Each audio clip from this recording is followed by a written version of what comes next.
memiliki pembimbing yang sangat luar biasa tentunya, Widya Iswara Ahli Utama Mahkamah Agung Republik Indonesia, Dr. Jenny Hilderia Veronica Hutauruk, SE, SHMM, AKCA. Lanjut kita ke materi Whole of Government. Di sini ada 3 subbab. Yang pertama konsep WOG, yang kedua penerapan WOG dalam pelayanan yang terintegrasi, yang ketiga best practice penerapan WOG di berbagai negara. Apa sih WOG itu? WOG adalah pendekatan penyelenggaraan pemerintah untuk menyatukan upaya kolaboratif dari seluruh sektor dalam ruang lingkup koordinasi yang lebih luas untuk mencapai tujuan pembangunan kebijakan, manajemen program, dan juga pelayanan publik.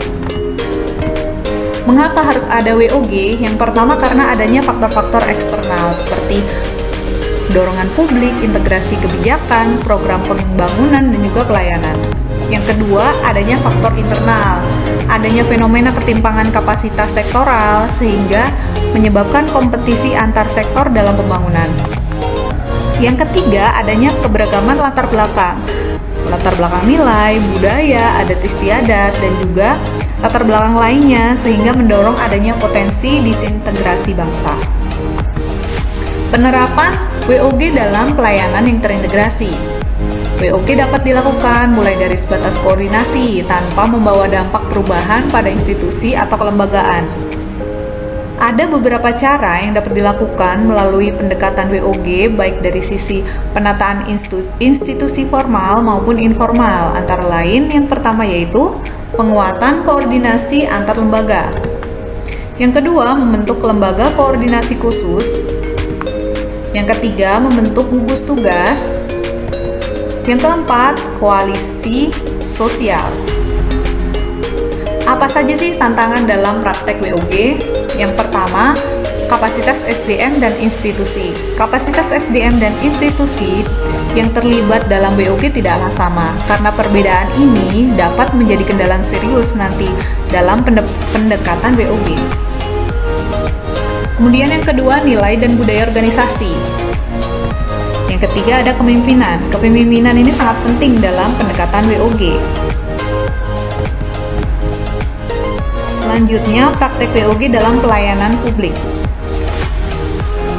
Apa saja sih jenis pelayanan publik yang dapat dilakukan dengan pendekatan WOG? Yang pertama, ada pelayanan yang bersifat administratif, seperti yang menghasilkan KTP, sertifikat tanah, dan lain-lain. Yang kedua, ada pelayanan jasa, berupa pendidikan, ketenagakerjaan, dan lain sebagainya. Yang ketiga ada pelayanan barang, seperti jalan, air bersih, telepon, dan juga yang lainnya. Kemudian adanya pelayanan regulatif, seperti kebijakan publik, perundang-undangan. Selanjutnya, pelayanan publik dapat dibedakan menjadi 5 macam pola pelayanan. Yang pertama, pola pelayanan teknis fungsional. Yang kedua, pola pelayanan satu atap. Yang ketiga, pola pelayanan satu pintu. Yang keempat, pola pelayanan terpusat.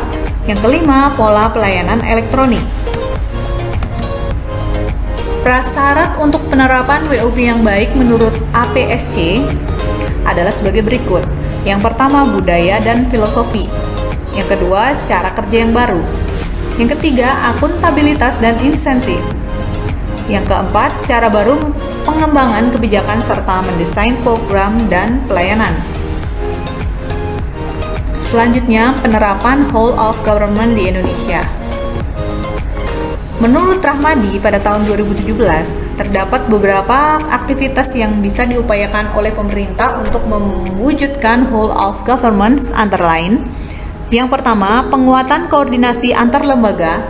Yang kedua, membentuk lembaga koordinasi khusus. Yang ketiga, membentuk gugus tugas yang bersifatnya tidak permanen.